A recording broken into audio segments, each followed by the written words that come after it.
61तमः सर्ग 61वां सर्ग। विभीषण का श्रीराम से कुंभकर्ण का परिचय देना और श्रीराम की आज्ञा से वानरों का युद्ध के लिए लंका के द्वारों पर डट जाना। तदनंतर हाथ में धनुष लेकर बल विक्रम से संपन्न महातेजस्वी श्रीराम ने किरीटधारी महाकाय राक्षस कुंभकर्ण को देखा। वह पर्वत के समान दिखाई देता था और राक्षसों में सबसे बड़ा था।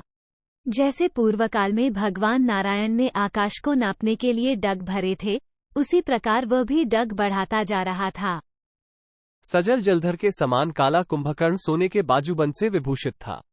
उसे देखकर वानरों की वो विशाल सेना पुनः बड़े वेग से भागने लगी। 2-3 अपनी सेना को भागते तथा राक्षस कुंभकर्ण को बढ़ते देख श्री रामचंद्र जी को बड़ा आश्चर्य हुआ और उन्होंने विभीषण से पूछा। 4 ये लंकोपुरी में पर्वत के समान विशालकाय वीर कौन है, जिसके मस्तक पर किरीट शोभा पाता है और नेत्र भूरे हैं? यह ऐसा दिखाई देता है मानो बिजली सहित मेघ हो। 5 इस भूतल पर यह एकमात्र महान ध्वज सा दृष्टिगोचर होता है। इसे देखकर सारे वानर इधर उधर भाग चले हैं। 6 विभीषण, बताओ, यह इतने बड़े डोल का कौन है? कोई राक्षस है या असुर? मैंने ऐसे प्राणी को पहले कभी नहीं देखा। 7 अनायास ही बड़े बड़े कर्म करने वाले राजकुमार श्रीराम ने जब इस प्रकार पूछा, तब परम बुद्धिमान विभीषण ने उन ककूटस्थ कुलभूषण रघुनाथ जी से इस प्रकार कहा। 8 भगवान, जिसने युद्ध में वैवस्वत यम और देवराज इंद्र को भी पराजित किया था, वही यह विश्रवा का प्रतापी पुत्र कुंभकर्ण है। इसके बराबर लंबा दूसरा कोई राक्षस नहीं है। 9 रघुनंदन, इसने देवता, दानव, यक्ष, नाग, राक्षस, गंधर्व, विद्याधर और किन्नरों को सहस्रों बार युद्ध में मार भगाया है। 10 इसके नेत्र बड़े भयंकर हैं। यह महाबली कुंभकर्ण जब हाथ में शूल लेकर युद्ध में खड़ा हुआ, उस समय देवता भी इसे मारने में समर्थ न हो सके। ये काल रूप है, ऐसा समझकर वे सब के सब मोहित हो गए थे। कुंभकर्ण स्वभाव से ही तेजस्वी और महाबलवान है। अन्य राक्षसपतियों के पास जो बल है वो वरदान से प्राप्त हुआ है। 12 इस महाकाय राक्षस ने जन्म लेते ही बाल्यावस्था में भूख से पीड़ित हो कई सहस्र प्रजाजनों को खा डाला था। जब सहस्रों प्रजाजन इसका आहार बनने लगे, तब भय से पीड़ित हो वे सब के सब देवराज इंद्र की शरण में गए और उन सब ने उनके समक्ष अपना कष्ट निवेदन किया।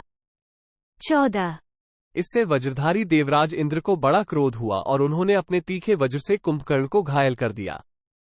इंद्र के वज्र की चोट खाकर यह महाकाय राक्षस क्षुब्ध हो उठा और रोषपूर्वक जोर जोर से सिंहनाद करने लगा। 15 राक्षस कुंभकर्ण के बारंबार गर्जना करने पर उसका भयंकर सिंहनाद सुनकर प्रजावर्ग के लोग भयभीत हो और भी डर गए। 16 तदनंतर कुपित हुए महाबली कुंभकर्ण ने इंद्र के ऐरावत के मुंह से एक दांत उखाड़ लिया और उसी से देवेंद्र की छाती पर प्रहार किया। 17 कुंभकर्ण के प्रहार से इंद्र व्याकुल हो गए और उनके हृदय में जलन होने लगी। ये देखकर सब देवता, ब्रह्मर्षि और दानव सहसा विषाद में डूब गए। 18 तत्पश्चात इंद्र उन प्रजाजनों के साथ ब्रह्माजी के धाम में गए। वहां जाकर उन सबने प्रजापति के समक्ष कुंभकर्ण की दुष्टता का विस्तारपूर्वक वर्णन किया। इसके द्वारा प्रजा के भक्षण, देवताओं के धर्षण, तिरस्कार, ऋषियों के आश्रमों के विध्वंस तथा पराई स्त्रियों के बारंबार हरण होने की भी बात बताई। 20 इंद्र ने कहा, भगवान, यदि यह नित्य प्रति इसी प्रकार प्रजाजनों का भक्षण करता रहा तो थोड़े ही समय में सारा संसार सूना हो जाएगा। 21 इंद्र की यह बात सुनकर सर्वलोक पितामह ब्रह्मा ने सब राक्षसों को बुलाया और कुंभकर्ण से भी भेंट की। 22 कुंभकर्ण को देखते ही स्वयंभू प्रजापति थर्रा उठे। फिर अपने को संभालकर वे उस राक्षस से बोले। 23 कुंभकर्ण, निश्चय ही इस जगत का विनाश करने के लिए ही विश्रवा ने तुझे उत्पन्न किया है, अतः मैं शाप देता हूँ, आज से तू मुर्दे के समान सोता रहेगा। ब्रह्माजी के शाप से अभिभूत होकर वो रावण के सामने ही गिर पड़ा। इससे रावण को बड़ी घबराहट हुई और उसने कहा। 25 प्रजापते, अपने द्वारा लगाया और बढ़ाया हुआ सुवर्णरूप फल देने वाला वृक्ष फल देने के समय नहीं काटा जाता है। यह आपका नाती है, इसे इस प्रकार शाप देना कदापि उचित नहीं है। 26। आपकी बात कभी झूठी नहीं होती, इसलिए अब इसे सोना ही पड़ेगा, इसमें संशय नहीं है, परंतु आप इसके सोने और जागने का कोई समय नियत कर दें। 27। रावण का ये कथन सुनकर स्वयंभू ब्रह्मा ने कहा, ये 6 मास तक सोता रहेगा और एक दिन जगेगा। 28। उस एक दिन ही यह वीर भूखा होकर पृथ्वी पर विचरेगा और प्रज्वलित अग्नि के समान मुंह फैलाकर बहुत से लोगों को खा जाएगा। 29।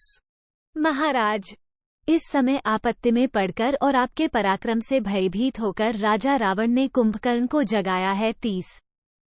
ये भयानक पराक्रमी वीर अपने शिविर से निकला है और अत्यंत कुपित हो वानरों को खा जाने के लिए सब ओर दौड़ रहा है। 31। जब कुंभकर्ण को देखकर ही आज सारे वानर भाग चले, तब रणभूमि में कुपित हुए इस वीर को ये आगे बढ़ने से कैसे रोक सकेंगे? 32। सब वानरों से ये कह दिया जाए कि यह कोई व्यक्ति नहीं, काया द्वारा निर्मित ऊंचा यंत्र मात्र है। ऐसा जानकर वानर निर्भय हो जाएंगे। 33। विभीषण के सुंदर मुख से निकली हुई यह युक्तियुक्त बात सुनकर श्री रघुनाथ जी ने सेनापति नील से कहा, अग्निनंदन, जाओ, समस्त सेनाओं की मोर्चेबंदी करके युद्ध के लिए तैयार रहो और लंका के द्वारों तथा राजमार्गों पर अधिकार जमाकर वहीं डटे रहो। 35। पर्वतों के शिखर, वृक्ष और शिलाएं एकत्र कर लो तथा तुम और सब वानर अस्त्र, शस्त्र एवं पत्थर लिए तैयार रहो। 36। श्री रघुनाथ जी की यह आज्ञा पाकर वानर सेनापति कपिश्रेष्ठ नील ने वानर सैनिकों को यथोचित कार्य के लिए आदेश दिया। 37। तदनंतर गवाक्ष, शरभ, हनुमान और अंगद आदि पर्वताकार वानर पर्वत शिखर लिए लंका के द्वार पर डट गए। 38। विजयोल्लास से सुशोभित होने वाले वीर वानर श्रीरामचंद्र जी की पूर्वोक्त आज्ञा सुनकर वृक्षों द्वारा शत्रसेना को पीड़ित करने लगे। 39। तदनंतर हाथों में शैल, शिखर और वृक्ष लिए वानरों की वह भयंकर सेना पर्वत के समीप घिरी हुई मेघों की बड़ी भारी उग्र घटा के समान सुशोभित होने लगी। 40। इत्यार्षे श्रीमद् रामायणे वाल्मीकि आदिकाव्ये युद्धकांडे 61तमः सर्गः 61। इस प्रकार श्री वाल्मीकि निर्मित आर्ष रामायण आदिकाव्य के युद्धकांड में 61वां सर्ग पूरा हुआ। 61।